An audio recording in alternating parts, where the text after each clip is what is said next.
नमस्कार मित्रांनो, मी श्री U.D. पाटील, सहाय्यक प्राध्यापक, भूगोल विभाग, कला वाणिज्य विज्ञान महाविद्यालय पलूस, आपणा सर्वांचं स्वागत करीत आहे. BA भाग 3 सेमिस्टर 6 भूगोल पेपर नंबर 11 नागरी भूगोल या विषयाचा आपण अभ्यास करीत आहोत. Syllabus of urban geography, module first introduction to urban geography, नागरी भूगोलाचा परिचय. मॉड्यूल सेकंड अर्बनायझेशन, नागरीकरण. Module third structure and morphology of centres.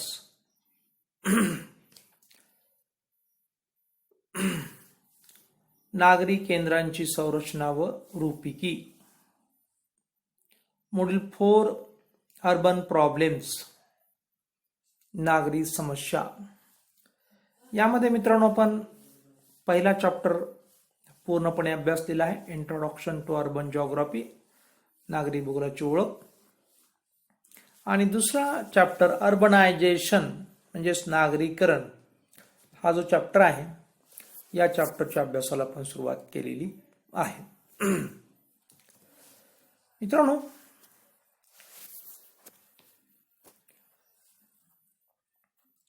Module second urbanisation यामध्ये आपण साइट अँड सिच्युएशन म्हणजे स्थान आणि स्थिती, सिग्निफिकन्स अँड टाइप्स म्हणजे त्या स्थानाचं महत्व आणि प्रकार, स्थितीचं महत्व आणि प्रकार, या गोष्टी आपण अभ्यासणार आहोत.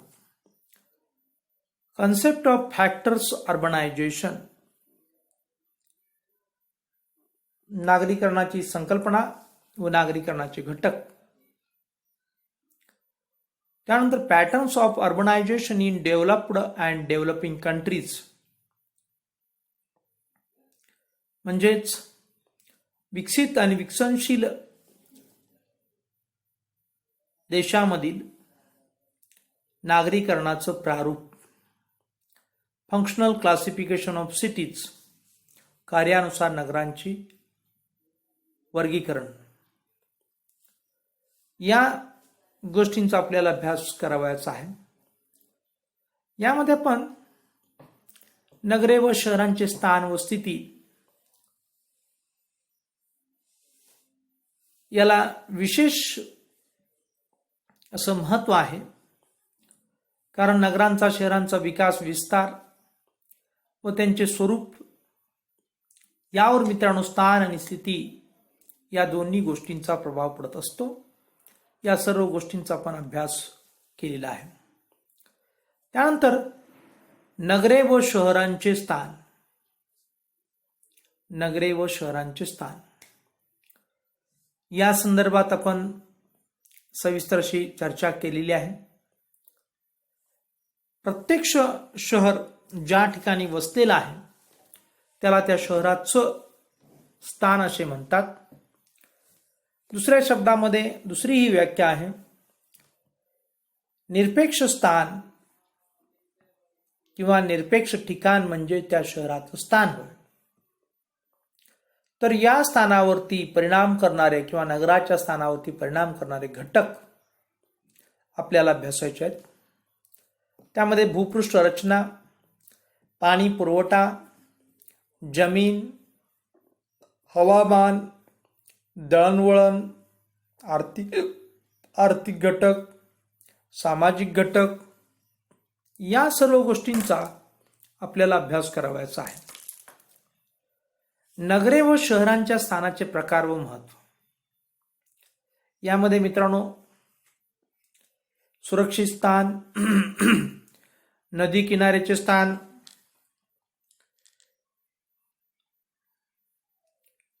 त्या नदी किनाऱ्याच्या स्थानामध्ये पुन्हा काही उपप्रकार आहेत. नदीचे वळण किंवा नद्यांचे संगम, नदीच्या किनाऱ्यावर उंच भाग, या शिवाय पुलाचे निकटवर्ती स्थान, नदीतील जलवाहतुकीची सीमा, जलखिंड, त्याचबरोबर मित्रांनो घळई, नदी पर्वतीय भाग ओलांडून जे ते मैदानात प्रवेश करते ते स्थान, धबधब्यांचं स्थान, नदीच्या किनाऱ्यावरील सुपीक मैदानाचं स्थान, नदीच्या मार्गातील सरोवरे, नदीचे मुख इत्यादी नदी किनाऱ्यावरील स्थानामध्ये उपस्थाने आपल्याला पाहायला मिळतात. यानंतर मित्रांनो पक्क्या रस्त्याच्या बाजूचे स्थान, सीमावर्ती स्थान, कालव्याचे स्थान, दऱ्यांचे स्थान, वायुमार्ग, तीर्थस्थान, पाणी पुरवठा, शिक्षणाचे स्थान, स्वास्थ्यप्रद स्थान, बंदरे.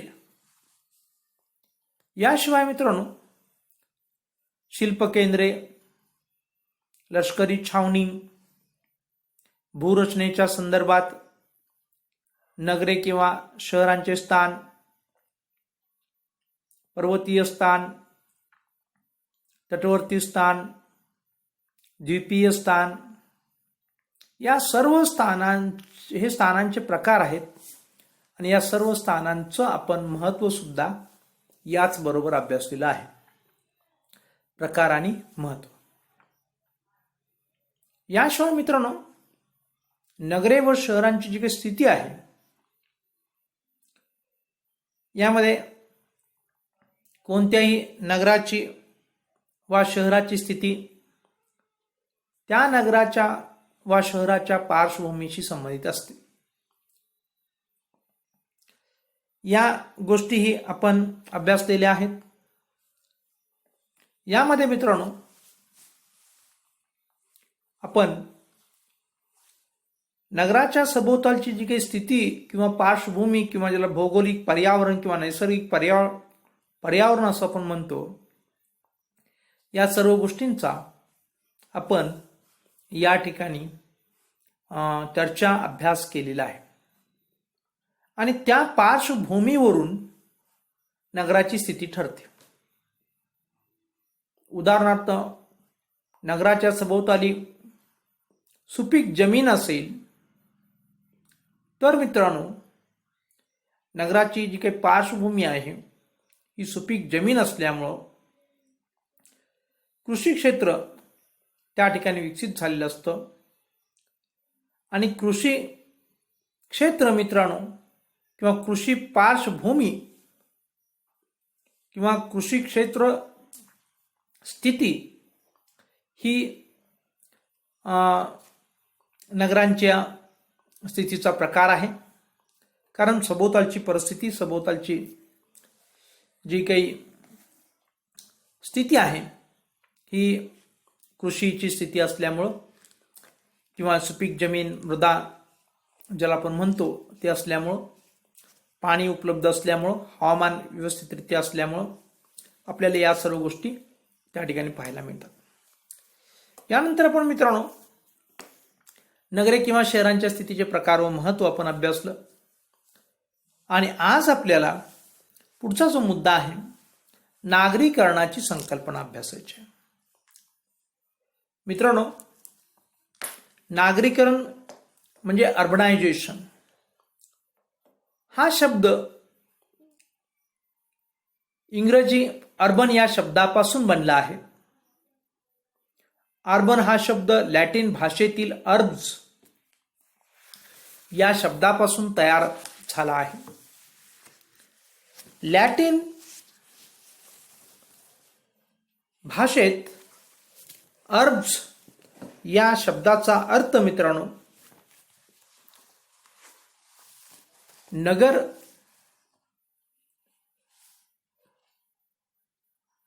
असा होतो.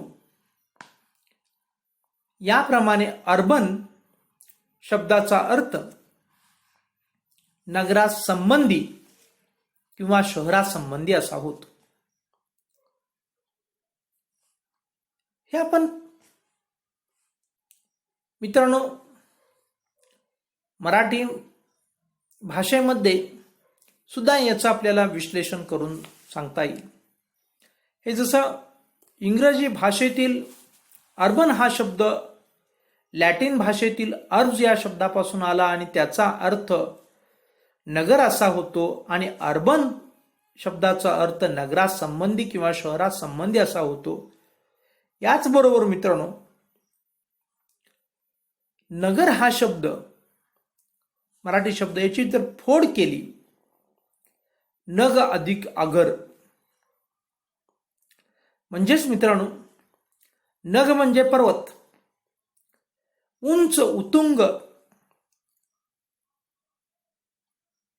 अशा इमारतींचं किंवा वसाहतींचं किंवा वस्तींचं आगर म्हणजे नगर होय, असाही मराठीमध्ये आपला अर्थ सांगता येतो.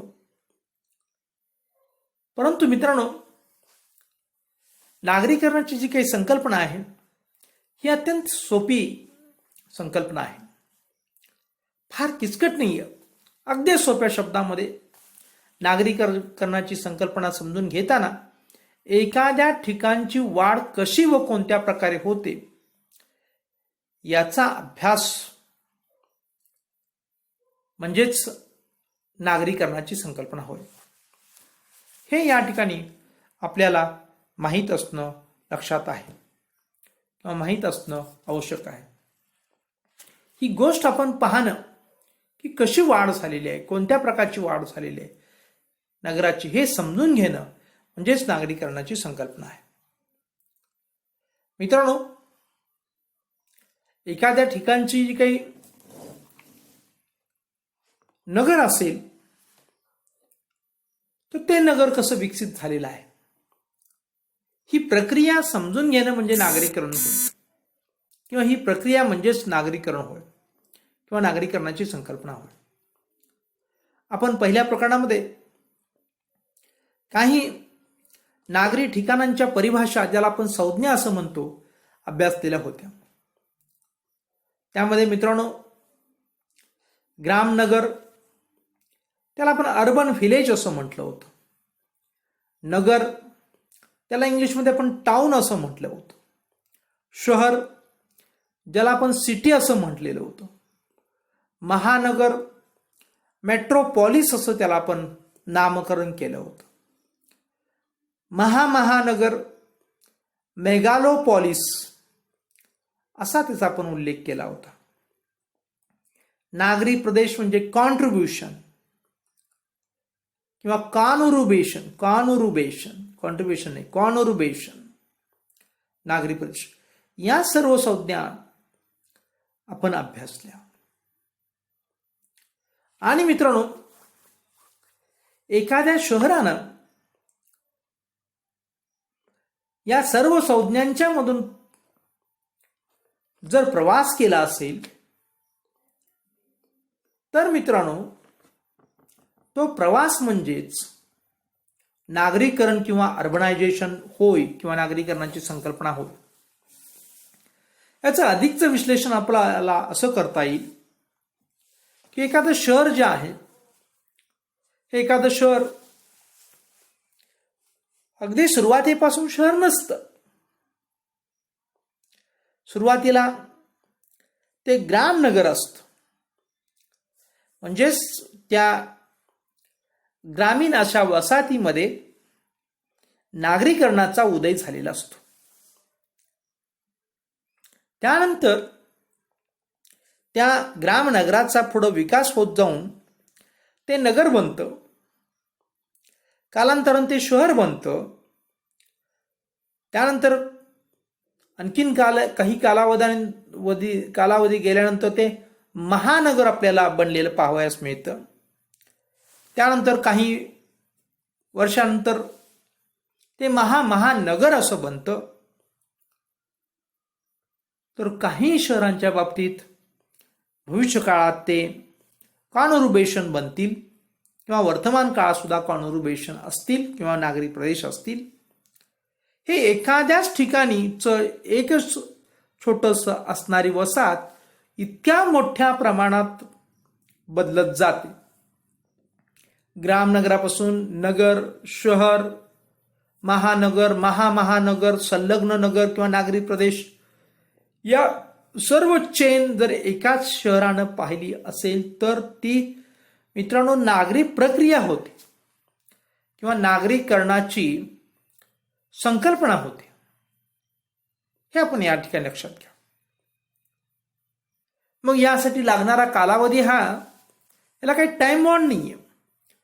कदाचित त्याला पुष्कळ वर्ष लागले असतील, कदाचित याला अत्यंत छोट्या कालावधीत या प्रक्रियेतून ते शहर गेलेलं असेल. ही सर्व प्रक्रिया म्हणजेच मित्रांनो नागरीकरणाची संकल्पना होती. परंतु या संकल्पनेमध्ये असं काही हट्ट नाही आहे की ते ग्राम नगरच पाहिजे होतं, त्याचं नागरी वस्ती किंवा नागरी प्रदेशच बनला पाहिजे. थोडी जरी प्रगती झाली, समजा ग्राम नगराची नगरापर्यंत प्रगती गेली, तरी सुद्धा मित्रांनो ही नागरीकरणाचीच प्रक्रिया आहे.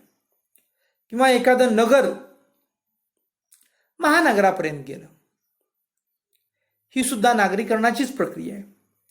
किंवा एखादं महानगर नागरी प्रदेश म्हणून ओळखलं जाऊ लागलं, ही सुद्धा नागरीकरणाचीच प्रक्रिया आहे.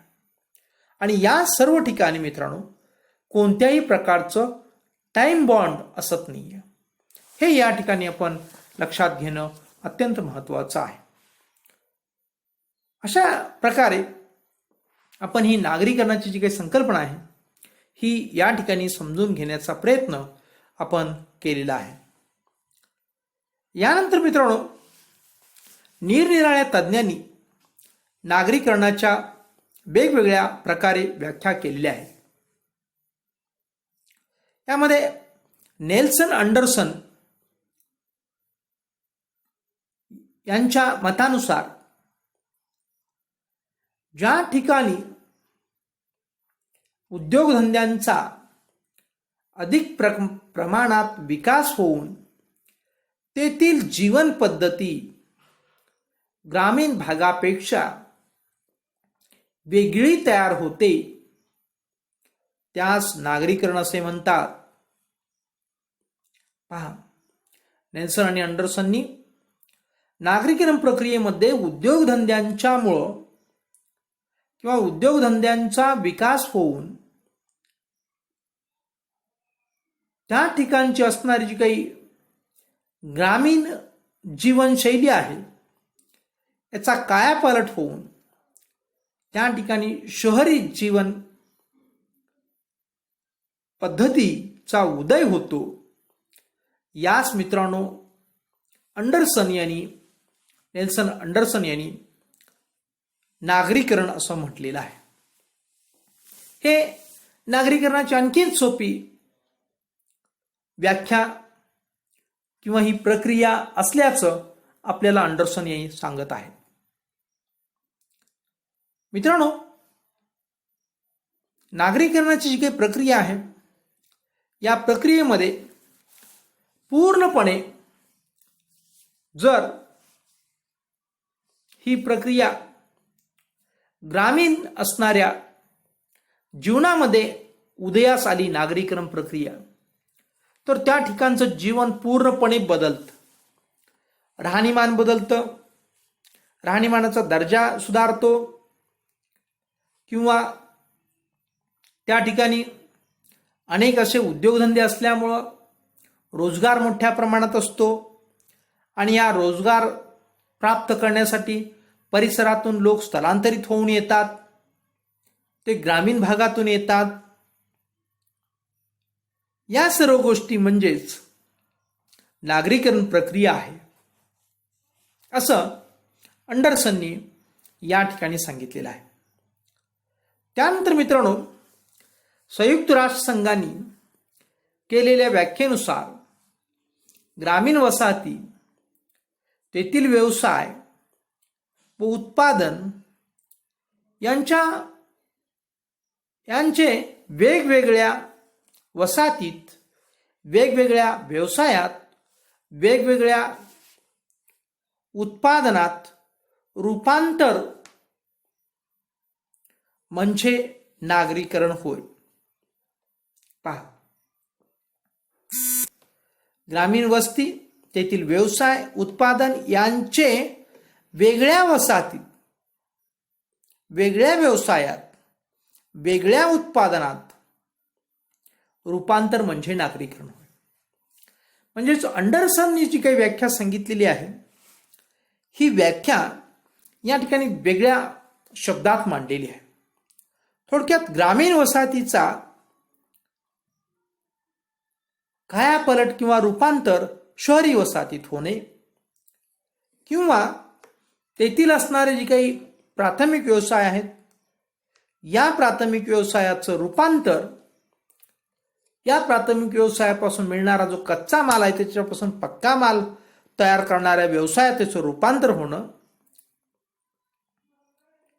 त्याचबरोबर या कच्च्या मालापासून वेगवेगळ्या अशा उत्पादन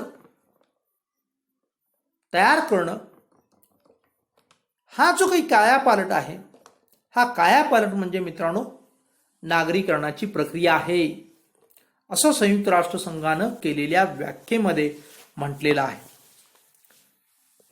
त्यानंतर मित्रांनो आपण इतरही काही व्याख्या आपल्याला पाहायच्या आहेत. कोणत्याही ठिकाणचं किंवा ठिकाणाचे मोठ्या नगरात किंवा शहरात एकदम रूपांतर होत नाही. त्या ठिकाणी नागरीकरणाची ही प्रक्रिया सावकाशपणे होत असते. एखाद्या ठिकाणी द्वितीय श्रेणीचे उद्योग सुरू झाले की निरनिराळ्या भागातील लोक तेथे येऊन स्थायिक होऊ लागतात. त्यामुळे त्या ठिकाणची लोकसंख्या वाढू लागते व कालांतराने त्या ठिकाणचे मोठ्या नगरात किंवा शहरात रूपांतर होते. अशा प्रकारे नागरीकरण ही एक सावकाशपणे होणारी प्रक्रिया आहे, परंतु काही वेळा ही प्रक्रिया जलद गतीने होते. एखाद्या ठिकाणास औद्योगिक व व्यापारी दृष्ट्या महत्त्व आले की त्या ठिकाणाची झपाट्याने प्रगती होऊन तेथे नागरीकरण होते. अशा प्रकारे नागरीकरणाच्या प्रक्रियेत लहान मोठ्या ठिकाणात नगर किंवा शहरात रूपांतर होऊन ते एक वेगळेच केंद्र बनते. ही मित्रांनो संपूर्ण नागरीकरणाची प्रक्रिया झाली. यामध्ये आपण पाहिलं आतापर्यंत जी काही चर्चा आपण केलेली आहे, या चर्चेचा आशय असा आहे की जे काही प्राथमिक व्यवसाय आहेत हे त्या वसाहतीमधील पाठीमागे पडतात आणि द्वितीय आणि तृतीय श्रेणीचे जे व्यवसाय आहेत ते व्यवसाय त्या ठिकाणी उदयास येतात आणि या व्यवसायामध्ये काम करण्यासाठी तेथे ग्रामीण भागातून किंवा दुसऱ्या नागरी भागातून त्या ठिकाणी लोक स्थलांतरित होऊन येतात. त्या ठिकाणची लोकसंख्या वाढू लागते.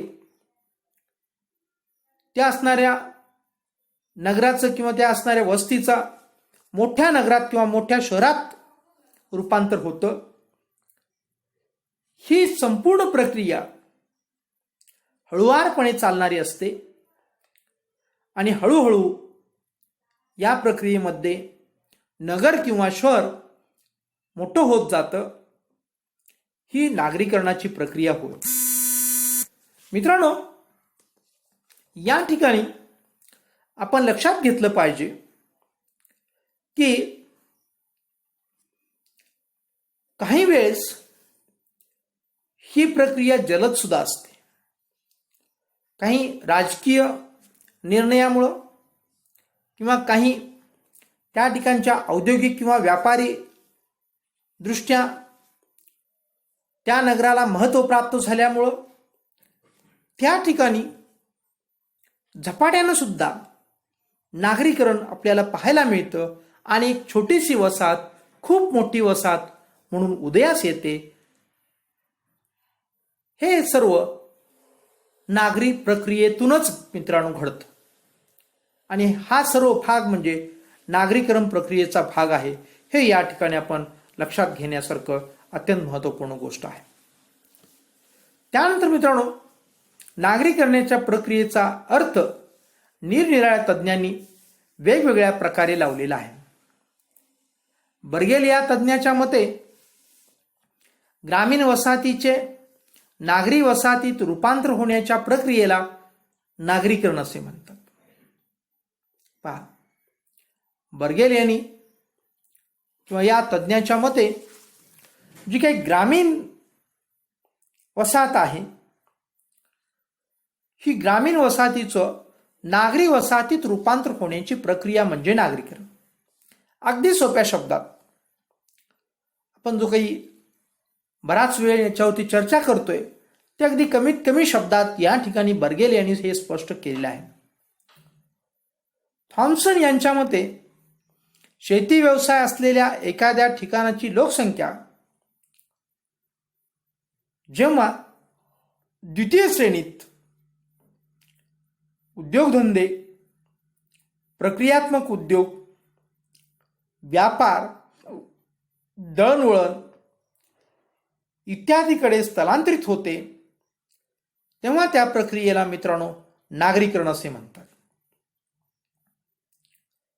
तर ओल्सन या शास्त्रज्ञांच्या मते नागरीकरणाच्या प्रक्रियेत सभोवतालच्या ग्रामीण भागातून नागरी भागाकडे स्थलांतर होणाऱ्या लोकसंख्येचा समावेश होतो आणि हा नागरीकरणाचा अत्यंत महत्त्वाचा भाग आहे.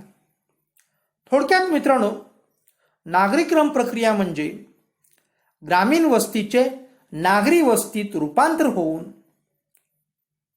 ती नागरी वस्ती मोठ्या प्रमाणात वाढण्याची प्रक्रिया म्हणजेच नागरीकरण प्रक्रिया होय.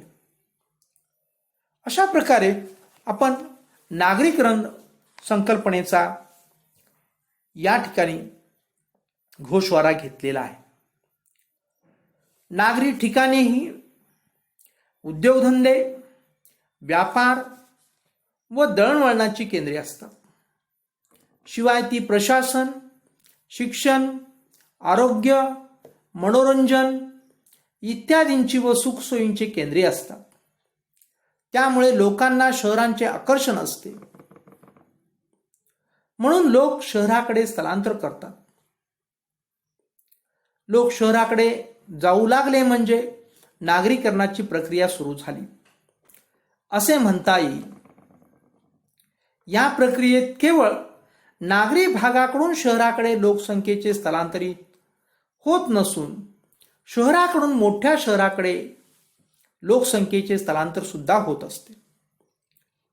ज्या ग्रामीण वस्तीच्या परिसरात उद्योगधंद्यांना अनुकूल परिस्थिती आहे तेथे उद्योगधंदे स्थापन झालेले आहेत. तेथे कारखान्यात काम करण्यास इतर भागातून हजारो लोक स्थलांतरित होऊन येतात. ज्या ग्रामीण वसाहतीच्या परिसरात उद्योगांना अनुकूल परिस्थिती आहे व तेथे उद्योगधंदे स्थापन झालेले आहेत तेथे कारखान्यात काम करण्यास अनेक लोक ग्रामीण भागातून इतर छोट्या नागरी भागातून स्थलांतरित होऊन येत असतात आणि ही त्या ठिकाणी जी काही प्रक्रिया चाललेली आहे यालाच आपण नागरीकरण असं म्हणतो. उदाहरणार्थ मित्रांनो, छत्तीसगडमधील काली माती या लहानशा खेड्याजवळ लोह पोलादाचा कारखाना सुरू झाल्यानंतर त्या ठिकाणाचे मोठ्या शहरात म्हणजे जमशेदपूर शहरात रूपांतर झाले. तसेच मित्रांनो, दुर्गापूर पश्चिम बंगालमध्ये, भिलाई छत्तीसगडमध्ये या ठिकाणचेही मित्रांनो ग्रामीण भागाचं शहरी भागात किंवा ग्रामीण वस्तीचं शहरी वस्तीत रूपांतर झालेलं आपल्याला पाहायला मिळतं. ही सर्व ठिकाणं जी आहेत, ही सर्व ठिकाणं मित्रांनो नावारूपास आलेली आहेत. 100 वर्षापूर्वी दक्षिण आफ्रिकेतील जोहान्सबर्ग हे अत्यंत लहान ग्रामीण असणारं वसाहत किंवा वस्ती आज उद्योगधंद्यामुळे एक मित्रांनो महानगर बनलेलं आहे. ही सर्व उदाहरणं म्हणजे मित्रांनो नागरीकरण प्रक्रियेची किंवा नागरीकरण संकल्पनेची उदाहरणं आहेत. हे या ठिकाणी आपण लक्षात घेणं अत्यंत आवश्यक आहे. अशा प्रकारे आपण नागरीकरणाची जी काही संकल्पना आहे ती संकल्पना समजून घेतलेली आहे आणि या ठिकाणी मित्रांनो आपण थांबणार आहोत. धन्यवाद.